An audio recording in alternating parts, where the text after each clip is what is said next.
అధ్యక్ష, ఇవాళ ప్రపంచంలోని ఎత్తైన విగ్రహాల్లో ఒకటిగా మన హైదరాబాద్లో ఉన్నటువంటి అంబేద్కర్ విగ్రహం 125 అడుగుల ఎత్తైనటువంటి విగ్రహం. దాన్ని ఆయన 125వ జయంతి సందర్భంగా ఘనంగా నిర్మించుకున్నాం. ఎవరైతే స్టాచ్యూ ఆఫ్ లిబర్టీ విగ్రహాన్ని అక్కడ నిర్మాణం చేశారో ఆ నర్మదా నదీ తీరంలో, అదే శిల్పి చేత ఈ విగ్రహాన్ని కూడా నిర్మించడం జరిగింది. అక్కడికి చాలామంది సందర్శకులు వస్తున్నారు అధ్యక్ష. ఆ విగ్రహం దగ్గరికి, ఆ విగ్రహాన్ని చూడాలని, ఆయన పాదాలకు నమస్కారం చేయాలని, పూలు పెట్టాలని, ఫోటోలు దిగాలనే కోరికతోని ఎంతోమంది సందర్శకులు వస్తున్నారు. తాళం వేసి పెడుతున్నారు అధ్యక్ష, అనుమతించడం లేదు లోపలికి. అంతేకాకుండా దాని నిర్వహణ, పర్యవేక్షణ, శుభ్రత ఏ విషయం కూడా చూడడం లేదు అధ్యక్ష. దాన్ని పూర్తిగా నిర్లక్ష్యంగా గాలికి వదిలేశారు.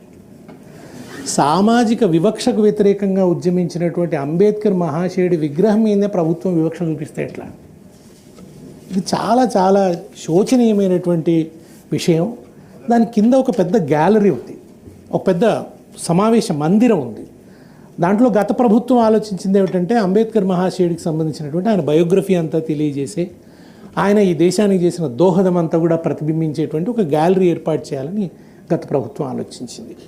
ఇప్పుడు ప్రస్తుత ప్రభుత్వం కూడా దాన్ని ముందుకు తీసుకుపోయి అక్కడికి వచ్చిన ప్రపంచవ్యాప్తంగా మన దగ్గరకు వచ్చే టూరిస్టులు కావచ్చు, లేదా పాఠశాలల నుంచి వచ్చేటువంటి విద్యార్థులు కావచ్చు, వాళ్ళందరూ ఆ విగ్రహాన్ని సందర్శించి అక్కడ ఆ మహాశయుడి యొక్క చరిత్రను తెలుసుకునేటువంటి అవకాశాన్ని కల్పించవలసిందిగా నేను ఈ ప్రభుత్వాన్ని వేడుకుంటున్నాను అధ్యక్ష.